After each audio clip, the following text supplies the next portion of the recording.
So the story starts with our main protagonist sitting on his throne. It is said that he had the abyssal scroll which made him very powerful. His name is Yiafan Zhou. He is the ancient demon emperor. Suddenly, his servant entered in his throne, informing him that the force field that is surrounding the mountains has been destroyed. The disciple's name is Chang Zhao. The demon emperor said to stop panicking. He then said that the 7 kings are no match to him. When the demon emperor is outside, the people there said to hand the abyssal scroll to them. He then said that they are dogs barking, then he attacked them. After a while, he and his servant encountered the 7 kings. One of the 7 kings said that the demon emperor should hand the scroll to them and they will spare his life. The demon emperor said no. He then continued saying all of them are no match to him. Then the so-called strongest saint said that he will take the scroll on behalf of the realm. The demon emperor said that they are all just greedy, sinister people. Suddenly, he got stabbed in the back, literally. It turns out it is his disciple that stabbed him. After the moment of betrayal, the demon emperor said, "Why? I raised you as my own ever since you're a child." The disciple then said that he should have let him see the abyssal scroll, cause you just keep it to yourself. The demon emperor replied, "That is the lust for power all I have given to you?" Then the demon emperor laughed and said, "Even if I have to destroy the scroll, I won't hand it to anybody else." After he self-destruct, his spirit enters a body of a young man. He said in his mind, "I can't believe I, the demon king, ended up in a little brat's body." After a while he saw beasts roaming around the jungle where he is located. He then uses his aura to scare of the beasts. Someone said, "Fan. Help." He doesn't know who it was, but it is the owner of his new body's acquaintance. He then uses the strongest spell in the scroll called demonic execution to heal himself and suck the life of the poor guy. After a while he tested his strength by hitting a stone with a spell. Then after that he swear that King of Swords and his traitor disciple Chang to wait for him, cause he is going to be back, cause when he will return it will be the end for them. He then traveled for some time and then suddenly meet a stand between a group of people. The man said, pointing a sword to the traitor, and that he is going to far. The man's name is Yan Pang, the commander of Lu family. The other man is saying to Pang that they should hand the reverse dragon palm technique. This man, the manager of House Luo, named Jay's son. The lady then replied that we won't hand that to you. While watching them, the protagonist related to the family's situation and that they are in trouble because an imposter. Then he said, "I don't care about them," and just went away. However, as he going away, he suddenly feels pain and said, "What's going on?" Then he rest for a while. He don't know why he is feeling pain. So he goes back to the people he's seen before. Then he realized that the body he is in has been a subject to soul bound. He then dug out the memories of the previous owner of the body he is in, and found out the previous owner of the body wants to serve the Luo family and Lady Luo. After that he shown himself and help the Luo family escape by killing one of the bandit and carrying the lady and the small kid. After they escaped, the lady said they should help the ones who are left with the bandits.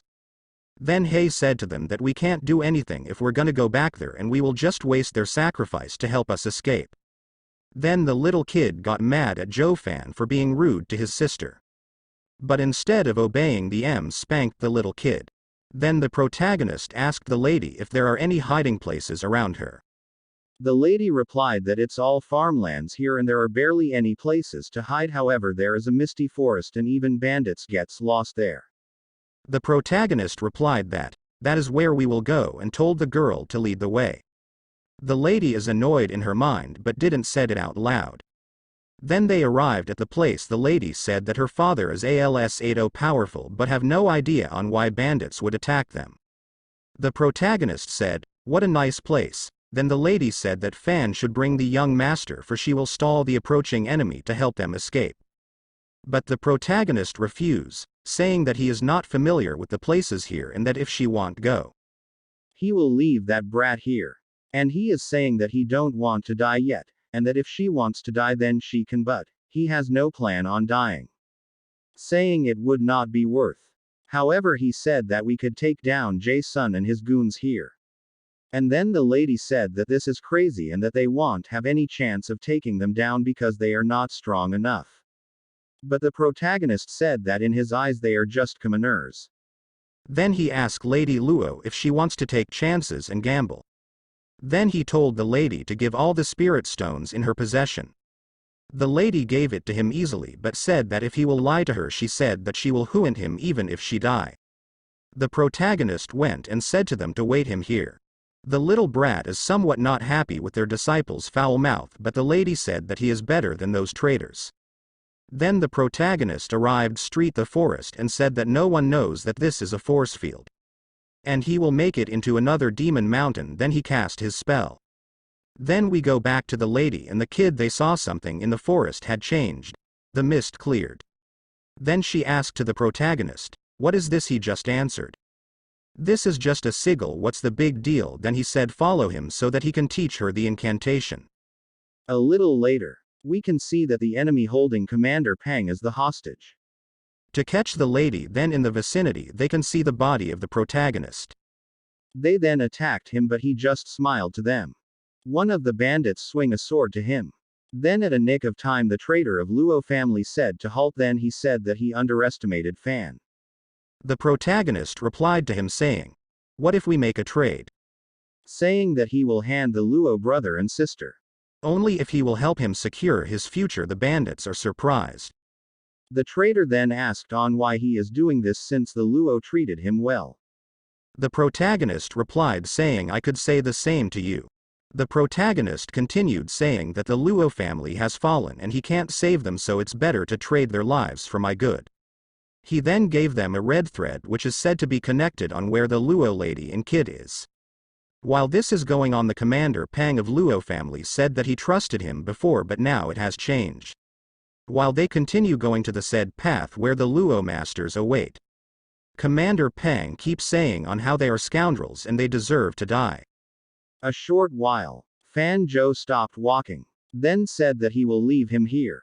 The path of hell which is for him and his men. Then the sigil activated. Realizing that they got fooled by Fan Zhou they screamed. Then a voice came, now the traitor Jay's son is left alone. Scene now turns into where the protagonist and the Luo family Abid they also succeeded in rescuing Commander Pang. When the lady asked what should we do now the protagonist run into her and hugged her and personally teach her how to use the sigil. A few moments after doing it the sigil is now releasing those demons and it starts devouring the bandits and men of the traitor and now the traitor got killed. He then asked, "Fan, who the hell are you?" The Fan Zhou said, "You can ask that in hell." And that's where we will end the first part of this manhwa. If you want to see part 2 of this series, make sure to click subscribe and like or comment.